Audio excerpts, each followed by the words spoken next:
Yeah, listen, I don't think Yusuf needs any introduction because he's one of the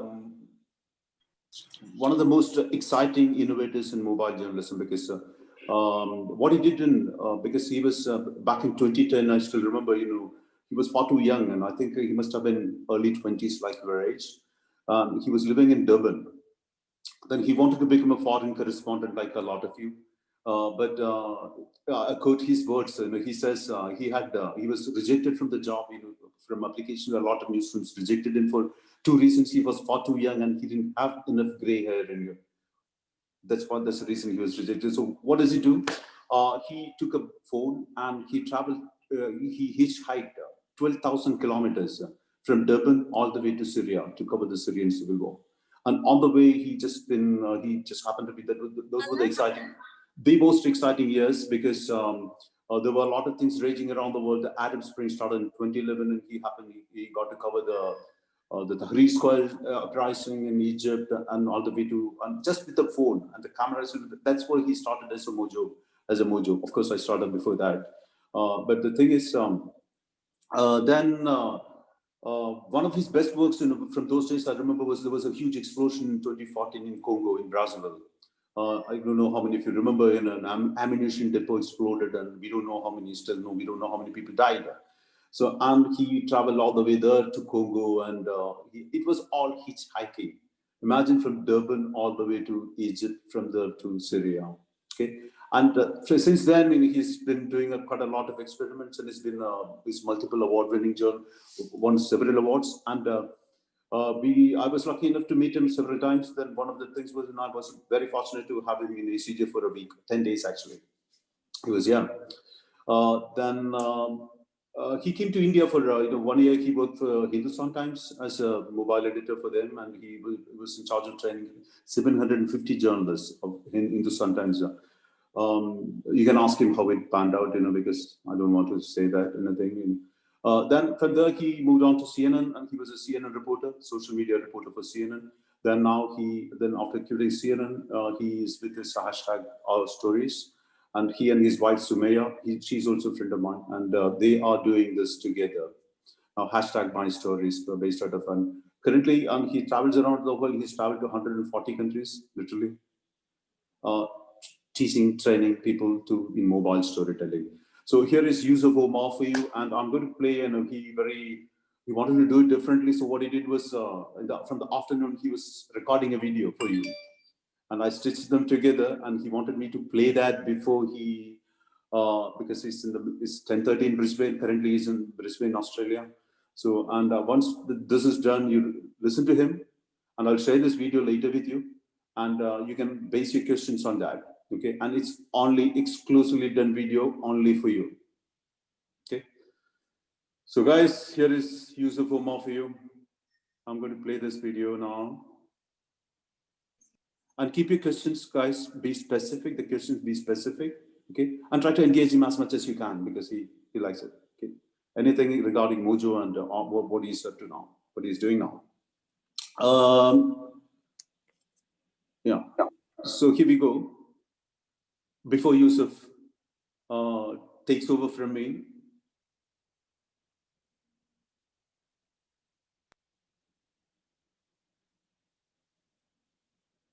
oops.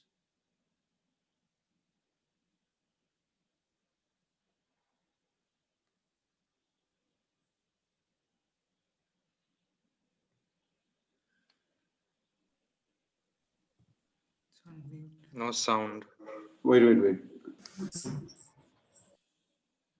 Interactions with them. Yeah. Can you, is it full screen for you? Yes. Hello. Yeah, let's go. Hey, what's up to everyone at ACJ? It is an amazing journalism school that you're at. I know because I've personally been there and worked with students. And even when I'm not there, I've been having interactions with them over social media.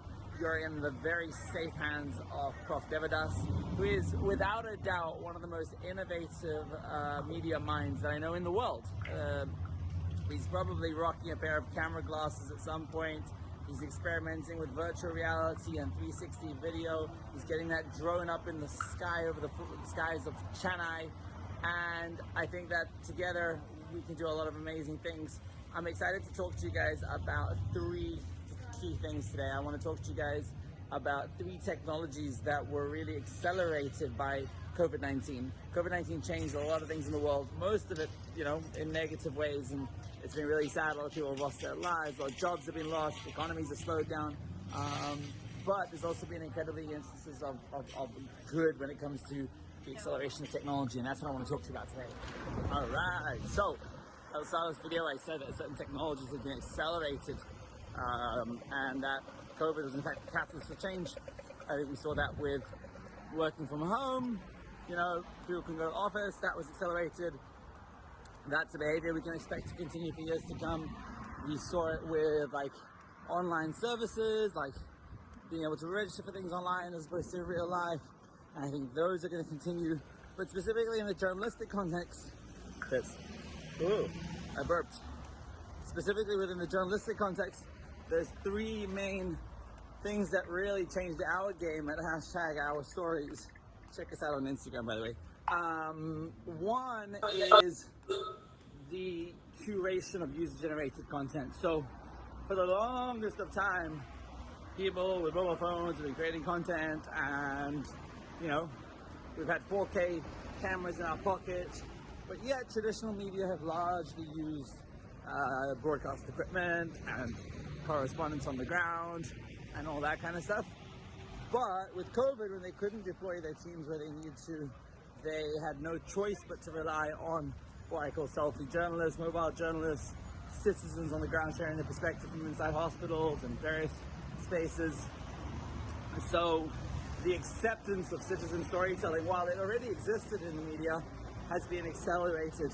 Before, I think citizen journalism was used for either the really funny stuff like Chewbacca Mom, viral videos, or the really fucked up stuff, the bombings and attacks and all that kind of stuff. But during COVID, we saw international correspondents using their mobile phones to document what was happening on the ground. We saw citizens sharing their perspective. We saw doctors and nurses in hospitals. And I think that trajectory of curating user-generated content is only going to continue. I think the question becomes whether or who is responsible for fact-checking that stuff. Is it the platforms? Is it the social media companies? Is it the government? And I believe it's actually the journalists. So I thought instead of doing this thing live, it might be an opportunity to give you a bit of a tour of the city that I'm in, and that is Brisbane, Australia. I was born in the UK, England. I grew up here in Australia. I spent 5 years living in South Africa. I moved to India for a year. I was the mobile editor at Hindustan Times. And then I lived all over the world. I was a senior social media reporter at CNN in London. I was a foreign correspondent across Syria and much of the Middle East. And then I co-founded #OurStories, and we're a video publisher. And we have trained communities in all over the world, in over 140 countries, to tell stories with their phones and with wearable cameras. I'm wearing a camera glasses on my face right now. And we curate the videos of citizens around the world into shows. And we publish a show every day. We reached over 1 billion views in 2019 on Snapchat. And now, check out our show. We focus on stories about people positively changing the world. Sorry, I know there's a lot of wind. Saying here's a problem in society and here's people making it better. Solutions-based storytelling, constructive journalism. And I think it's a really exciting space to be in, and I'd encourage you to consider doing stories in that space. You guys being in India, it's the most exciting place in the world to be a journalist. One, it's easy to be a journalist there because there's stories everywhere, there's shit going down. Two, you guys are the largest social media market in the world. There's more Facebook users in India than there are anywhere in the world, and you'll find the same will happen for most social media platforms. So huge audiences where you guys are. All right, now students of ACJ, I'm going to have a quick swim, and then we're going to continue this discussion about the 3 ways that I think COVID-19 changed journalism, storytelling, technology. First was the curation of user-generated content and the acceptance of that at scale. But there's 2 more coming up. Be right back. All right. right, my ACJ people! I've had my swim and we are back on the lecture. And this is point number 2. We have seen during COVID-19 an acceleration of another technology that's really important to me, and that is augmented reality. And more broadly, the idea that we are interacting with technology through our cameras. I'm here in Brisbane, Australia. There's no new COVID-19 cases from community transmission in weeks. It's been really good. That's why nobody's wearing masks and all that kind of stuff. And when you go to any restaurant, any facility, even the swimming pool that I was just at, you have to scan a QR code to check in and check out, and you don't have to write with a pen and paper. And it's the same for so many services. You're now scanning things to use them. That's technology that existed before, but with a touch-free world of COVID-19, it's accelerated.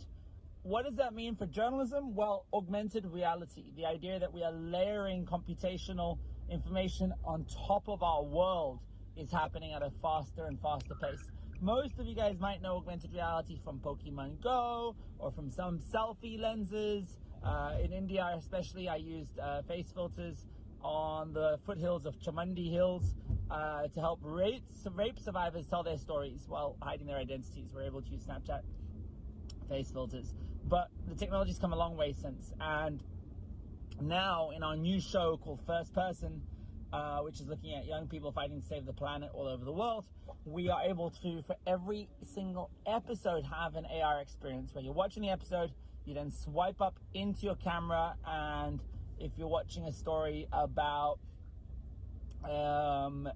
water and water shortages around the world, you open your camera and there's like that I think is accelerating off the back of COVID-19. So brace yourself. It's going to be exciting. By the way, don't film and drive. Avoid it. And if you do it, make sure you pay attention to the road at all times. Do not use your phone while you're driving. That is a very dangerous behavior. That's why I have not been touching my phone during this entire video. Out in your living room, your floors are cracking open. Or if you're watching a story about e-waste and looking at how electronic waste is recycled, then you open up your camera and you use your head to control a trash can, and it's collecting all of the e-waste and avoiding all of the other waste. So augmented reality is rapidly accelerating. I believe that right now the keyboard is the primary input to our technology, whether we're searching on our phones with a QWERTY keyboard or on a kind of a desktop or a laptop or a tablet. But there's a lot of friction in that process. It's quite annoying to have to type. I believe that the future interactions between us and technology and our computers is going to be entirely through the camera. We're going to use our cameras to scan things, and that experience is going to increasingly move from the mobile phone to the face. You're going to have information layered on top of the world. So definitely pay attention to augmented reality. Definitely look at how you can start developing AR lenses on Instagram, on Snapchat, on Facebook, because it just fundamentally represents a new form of engagement. Previously, when we thought about engagement, we thought about likes and shares and comments and views. Now, I think when we think about engagement, for me, the richest form of engagement is somebody swiping up, using an AR lens, interacting with the story, sharing that with their friends, so their friends learn about whatever the subject matter is. They often trust their friends, or friends trust friends more than they trust media brands. And also the ability to teleport people. With COVID-19, we weren't able to travel to all the places we wanted to tell the stories that we wanted to, but we were able to teleport people by simply using AR lenses to put me into weird situations, to be able to do links and that kind of stuff. So yeah, pay attention to AR. It's getting really exciting. And now, as I get out of the car, I want to tell you guys at ACJ about the third. So ACJ, we've spoken a little bit about the curation of user-generated content. We've spoken a little bit about augmented reality. The third and final chapter that I want to talk to you guys about is wearable journalism. I have been wearing spectacles on my face every day of my life since 2016, capturing stories through my eyes. I press record and I record videos. I've done all kinds of stories with this, but I think, especially during COVID-19, we've been able to send them to people on the front line fighting against COVID-19, whether it was, and people that are doing acts of kindness for people that are kind of assisting with COVID. And it was a really great way to get people's perspectives on the ground during this global crisis, hands-free. And then most recently we launched First Person, which is a show where we went to like 6 countries. We had 12 innovators all fighting to save the planet in the most unexpected ways. And in that instance, we were able to really tell stories through people's eyes. I believe fundamentally that if you know, the old saying goes, walk a day in somebody's shoes to understand their world. That's really been the aim of the game with First Person, putting you in somebody else's perspective. And when the context of climate change, showing that things can be fixed, because there are other young people that are fixing these things. So it's a little bit about what we've been up to. I am excited to meet you guys in a few minutes. Devadas, give me a call. Let's chat to these students.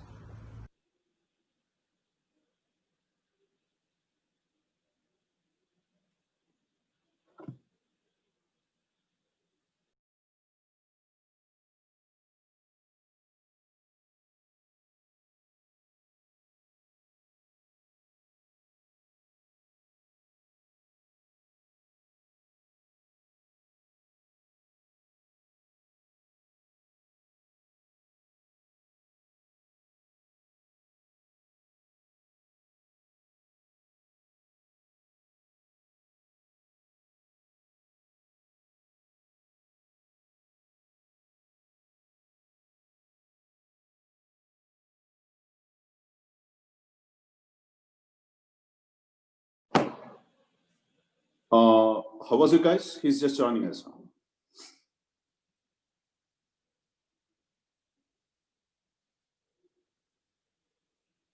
Was he audible? Why you're not audible? Okay, your mics are muted. Just give him. Prof. Devadas! Hey, how are you? How are you, my brother from another mother? Yeah, great, excellent. Nice to see you again. I didn't know. Likewise. How's it going in Brisbane? It's going so good. Let me show you guys how it's going. Nobody's wearing masks in Brisbane. One could be mistaken for thinking that we are in France at the Eiffel Tower because we've got this big monument up behind us. But yeah, it's good. There's been no reported COVID cases from community spread COVID in a couple of months. How is everyone doing in India? Great, excellent. They're all at home and it's all online classes. And yeah, so it's all yours. Fantastic. Yeah, Thank you. You guys are joining me. You played the video. Thank you so much. You're joining me at a very exciting event. These are all of my friends of Brisbane. Say hello, India, to friends of Brisbane. Hello. Yeah, so we're actually leaving Brisbane in like a week's time. We're going on a trip around the whole continent, circumnavigating Australia, looking at Aboriginal stories. And this is a bit of a farewell because they're so excited to see me leave. How's everyone doing? Where are you guys? Are you in Chennai? Are you all around India? Where's everyone? You can go ahead and put your mics on and tell us where you're all from. around India. Like we're not just in Chennai. Who's in Delhi? No one is in Delhi. Like many people are in Delhi. You're in Delhi. I lived in Connaught Place. I had a great time. I used to work at the Hindustan Times. We trained 750 storytellers across 27 offices to tell stories with their phones. Anyone in, where else? Anyone in Goa? Anyone in Lucknow? Calcutta, My friends are asking. Yeah, we are from Calcutta. Some of us from Anyone in Calcutta. Rajasthan?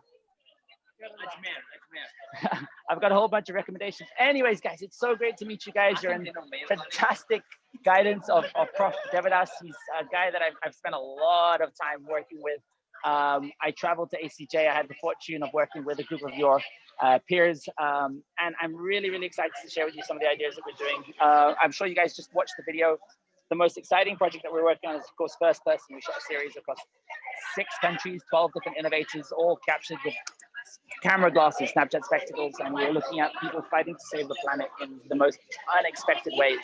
We met a woman in Tanzania who was taking rats to smell for landmines, for example, and getting rid of landmines in those communities. Or we looked at robots here in Australia that are helping to make the coral reef make babies. Or we looked at turning old laptops into electric bicycles here in Australia. Or I spent some time in a food dumpster. I was dumpstering in a big pile of trash and eating food. It's called dumpster diving and looking at how food waste contributes to global warming.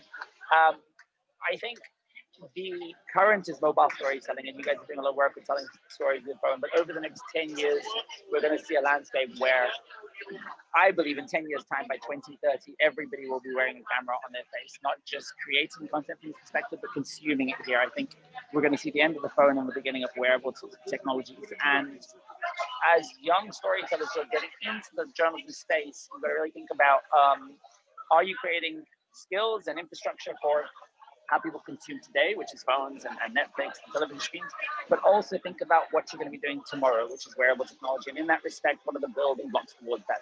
Augmented reality, virtual reality, world building. These are all building blocks to get us to that new space. And I hope we can discuss some of your guys' goals and aspirations. I want to be completely honest, full disclaimer. I am desperately hiring.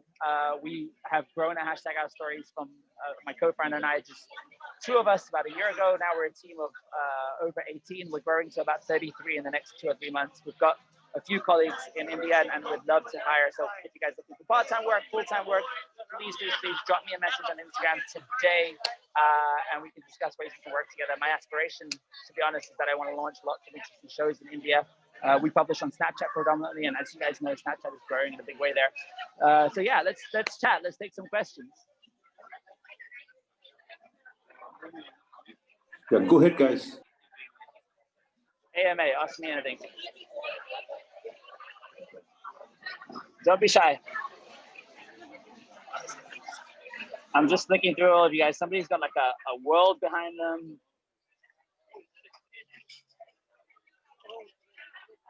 About half of you guys have got your cameras on. Does that mean that the data is expensive, or is the internet slow, or are you in your pajamas, or maybe you're not even in your pajamas? That's even more worrying. Hey, ask questions, please. Start. Who's going first? Don't be shy. Okay, I'll start name calling. Chinmay. Chinmay. How are you, Chinmay? I'm great. How are you? I'm good. Where are you calling from? I'm from Patna, Bihar. Okay, what's your dream job? What do you want to do when you graduate? Oh, I want to be a journalist for sure.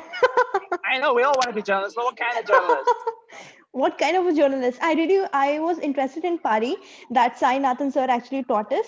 So I want to do rural journalism for the start. Yeah. That's really cool. I think it's really important, especially in the Indian context where most of the major newsrooms are centered around the big cities of Delhi, and to get out into the rural communities, I mean, as you know, it's the farmers that dictate elections in India, and I think hearing those stories are really valuable. Cool. Nikita John. Sorry? Okay. Cool. What do you want to do when you graduate? I don't know, work for someone like you, I hope. Drop me a message on Instagram. Let's find ways to work together. Khadija, where are you in India? Hi, I'm in Delhi. You're in Delhi. And in Delhi, Yeah. I always say I'm in Delhi only. Yeah. Delhi is an amazing place to tell stories. I mean, we did a lot of stuff in the landfill sites. What kinds of stories do you want to tell? So initially when I started out, like before I came to ACJ, I was very much keen on being an entertainment journalist.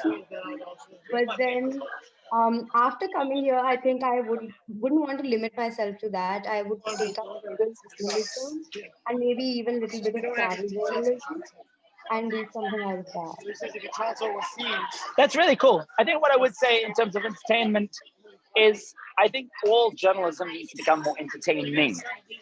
Like in a space where our timelines are so saturated and, you know, you're competing with Kim Kardashian in a funny cat video and you're trying to make people care about, you know, a protest in Bihar.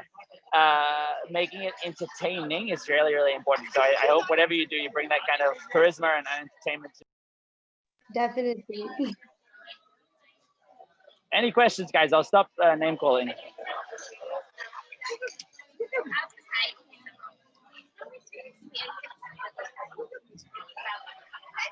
So Yusuf, apart from Snapchat, which social media app do you think is next big thing in Mojo?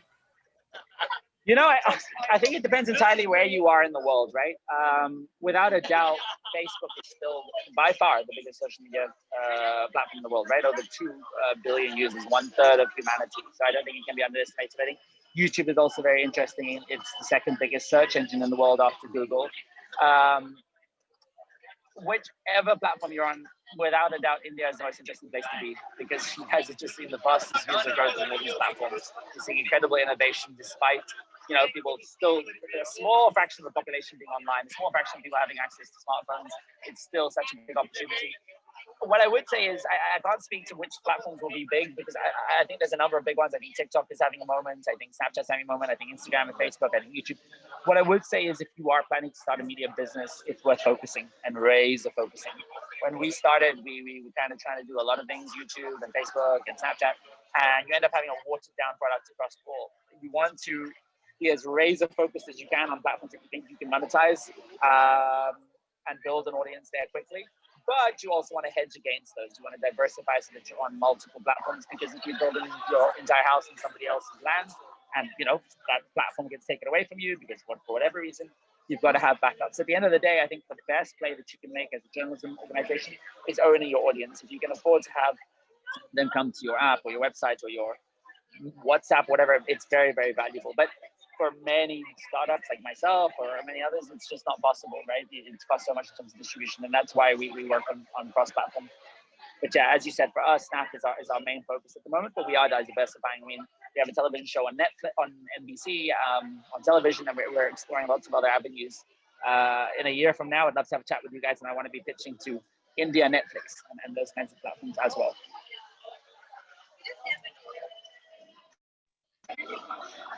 Any other questions?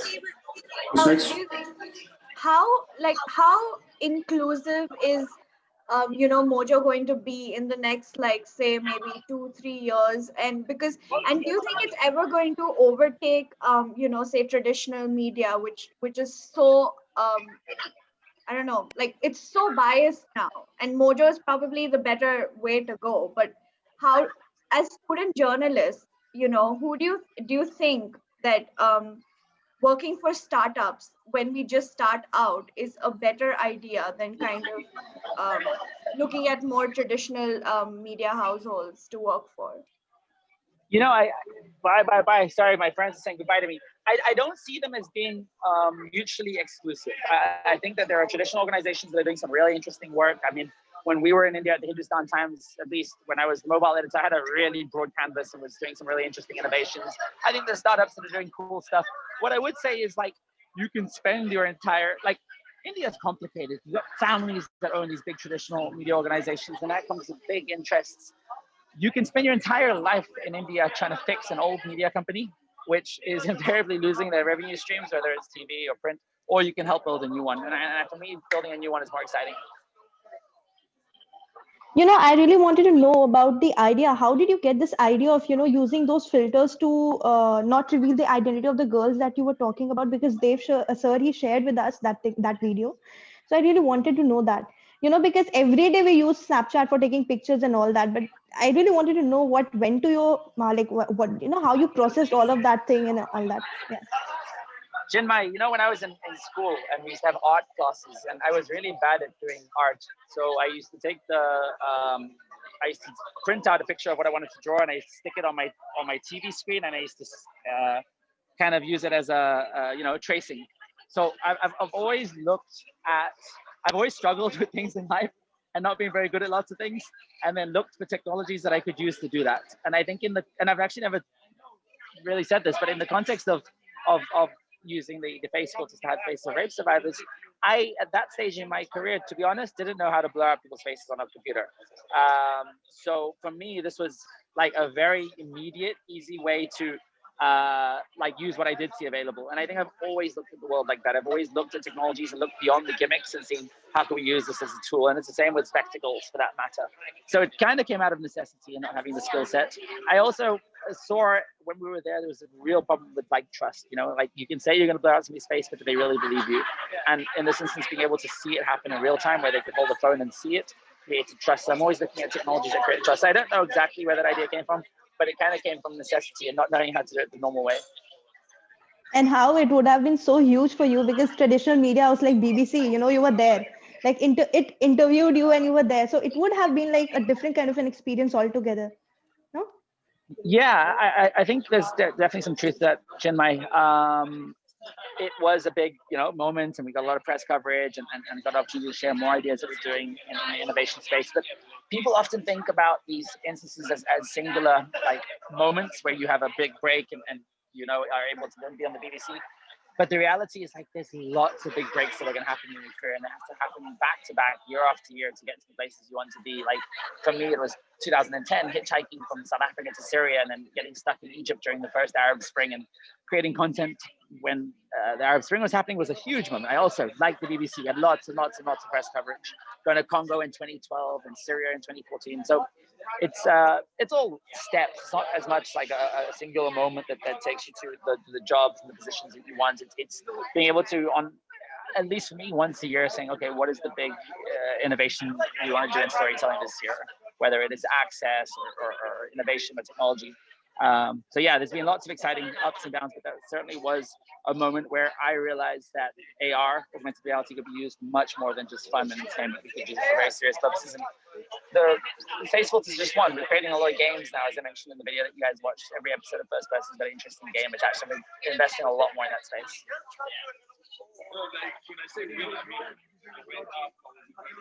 Thank you. So I have a question about TikTok, which is like yes, very fast growing right now. How do you think we can include Mojo in TikTok? I think TikTok is doing a good job with that itself, right? I mean, I'm sorry to hear that it's obviously it's banned in India at the moment, as far as I'm aware. TikTok is a Mojo platform. In fact, it is, I would say, the highest. It's a platform that provides tools to produce professional quality videos, right? Like we had lots of user race content that was shaky, handheld stuff, and it formalized it into 1 minute nuggets that were really well produced. So I don't think it's about bringing Mojo into TikTok. I think it's about looking at TikTok and seeing what Mojo already exists and taking that out of the platform, actually, taking it to Facebook and YouTube and other platforms. In terms of solid, like serious hard news and stuff, Washington Post and a couple of people have tried some interesting endeavors in TikTok. I haven't seen anything that I'm too impressed with yet in terms of journalism. But in terms of like individual creators, it's the most interesting place. So I have another question about influencers. That there are influencers all over social media, and how do you think, influencer culture is going to impact Mojo, or how will it help, or how will it not be helpful? I think to start by defining, I mean, you guys keep mentioning Mojo. What is Mojo? Mojo is mobile journalism, right? What is journalism and what is news? News to me is what people are talking about, right? The latest premiership results is news, and so is the protest happening, and so is the chaiwala making tea and struggling because the price of tea is going up. That's all news. So I think influences that are on one end of that spectrum, capturing certain cultures within that culture, capturing certain subcultures.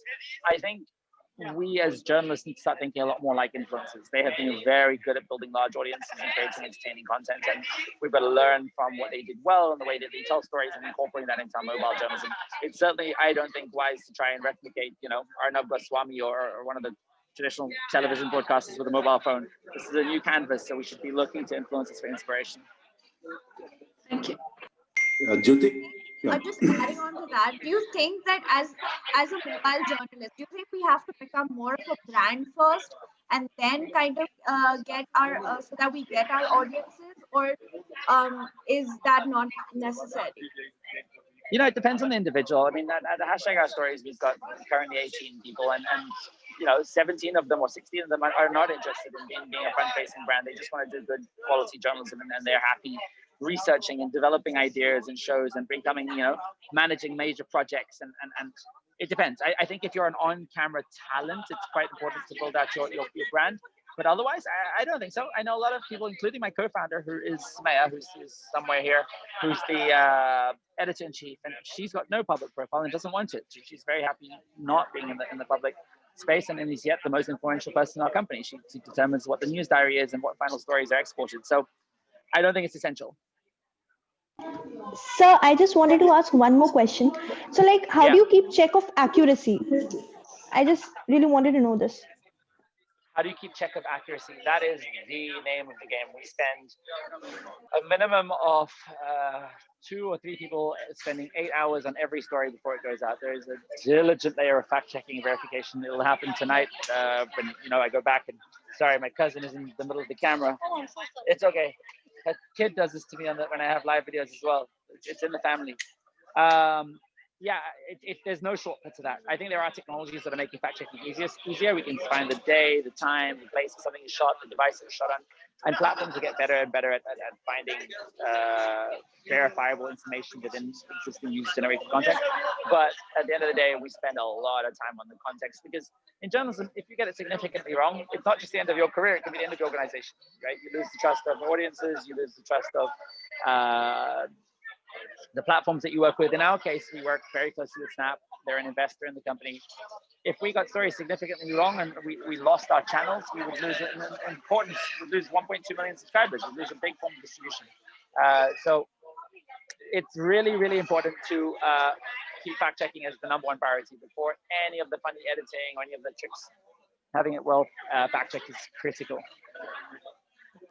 Jyoti? Yeah, thank you. Yeah, I have a very basic question. I just wanted to know about your video glasses. I read that it resolves the question of landscape and portrait mode. How does it do that? Yeah. What is the actual result? Circle. It records a round frame. So if you imagine a frame that's round, within that frame that's round, you can pivot on a vertical or horizontal because you're working within a circle. I am now, like tomorrow, I'm shooting a piece about Aboriginal communities in Australia, and it's quite like a high quality. So I'm actually shooting with 2 phones, one vertical and one landscape, because you need to have both nowadays, right? If you want to work on Insta stories and vertical canvases, and you also want to sell it to a television station, you've got to have both. But I think the future is going to be neither vertical nor landscape. I think it's going to be round. I think it's going to be on whichever surface you want it on. One more question. Like in AR, what is the most recent thing that you've experimented with or are experimenting with? Oh, we're doing so many interesting stuff in that space. We are looking at games, as I say, are really interesting. So, for example, we got this episode about e-waste, and you use your head to control a bin, and you collect the trash depending on what waste it is. Or we have an episode about this woman training rats to smell for landmines, and you open your camera, and then you have a rat in your lounge, and it smell, and you got to catch as many landmines as you can. Or we have an episode about water, and you open up your camera, and then the land that you're on suddenly gets parched, and the earth splits open. So in terms of AR, we're doing really, really, really cool stuff. Thank you. Anybody else? Anybody else? Okay, I presume that's going to be this. Thank you so much, Yusuf, for taking time. Thank you so much for your time, guys. I have one last question. Yeah, sure. Yeah, What advice do you have for Mojo, like mobile journalists, like tips or secrets to becoming a successful one? You have to be unique. If you do the same stuff that everybody else has, people will know you for nothing. Your stories have to be unique and individual and personal and different to everybody else's. For me, that was crazy adventures, as I said, traveling from Durham to Damascus, going to Congo, going to Syria, going, on training communities in almost 140 countries. Like, it was all mad adventure based, but maybe for you it's investigative, maybe for you it's entertainment based, but you gotta be unique, because as I said, if you're covering the same stories as everyone else in the same way, no one's gonna know you for anything. Okay, I have one question. Yeah, sure. Yeah, so how much of this Mojo accessories can be made accessible for the grassroots communities? I think it's getting easier and easier. Cost of data has gone down around the world year over year. Mobile penetration in countries like, South Africa are at 100 and something, 120, 130%. There's more cell phones than there are people, more cell phones than fridges, more cell phones than televisions. So I think it's getting more accessible. I think in countries like India, there's still a long way to go. There's a huge digital divide between the online community and the offline community. And I think it's all of our job to bridge it. But the fact is, especially in a country like India, where you have the Freedom 251, right, like a $4 phone, that gap's going to fill quickly. And I think organizations that are ready for that are going to be in a good place. I had a question. So how do you try to meet the information needs of people where internet is banned or who do not have access to internet? How do you make news reach to them? or are you trying to do that? I think that a lot of communities that are not permanently online are sometimes intermittently online. Especially in India, you find people are downloading stuff at work and they're offline for a couple of hours. I'm really interested in being able to deliver content via platforms like WhatsApp that people download and can share via Bluetooth to each other. I don't think we've done a very good job of it, to be honest. And I don't think it's been an initial priority for us. It's been a priority for us to hear voices from those communities for sure and to work with them on the ground. But I think, and then we've done it with refugees and communities around the world, but in terms of them being our audience, I don't think we've made much gains in that space.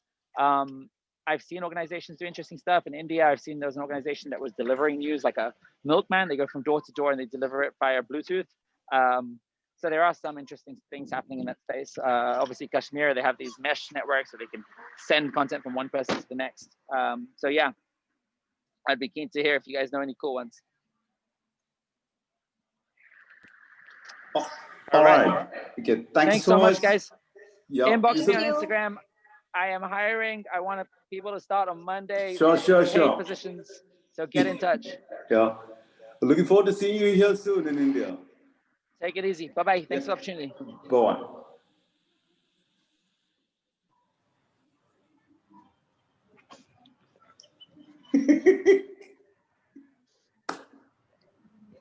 His energy is like insane.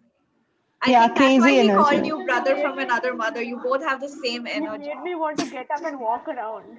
It's not even half of my age. He's brilliant. And isn't it a weird thing that he picked Chinmay of all people for the first question? Sir! No, but it's a I think learning he was thing, right? fascinated by her name. Did you watch the video, guys? So it's interesting, right? What he explains, the 3 things. I'll share that video with you, okay? Because anybody wants to do a newscast with that video? On your own? So there's too much going on in life right now. Yeah. No. On your own, come on. Anyway, I'll share it with you, okay? You should have asked more questions about, that how this wearable will matter. I used to tell you that after 5 years, he says 10 years, the phones are going to disappear. But I see that happening in 5 years, not 10 years. In my lifetime, yeah. Sir, what are you talking about? 10 years, you won't be dead.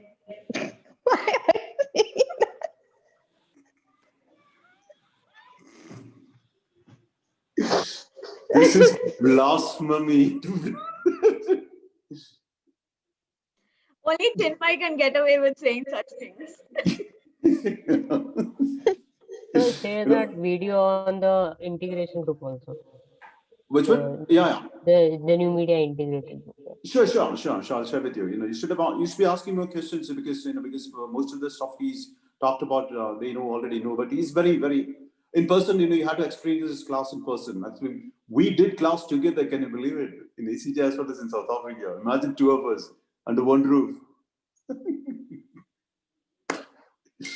There were 120 people. So it was just one after another. He was just going all over the place.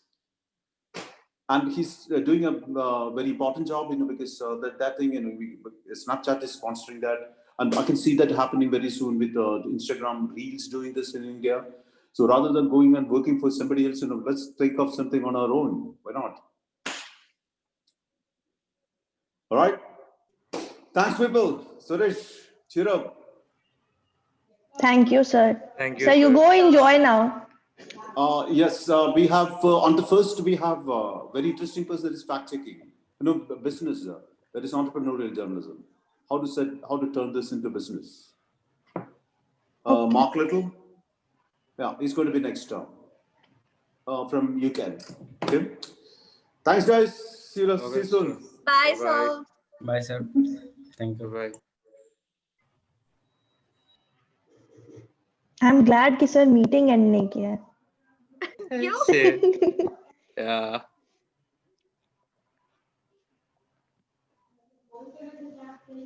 मेरा मन कर रहा है कि हम घूमने चले जाएं. It's recording, yeah. It'll be fun. Interactive Because stuff. sir, the other version of sir is still there.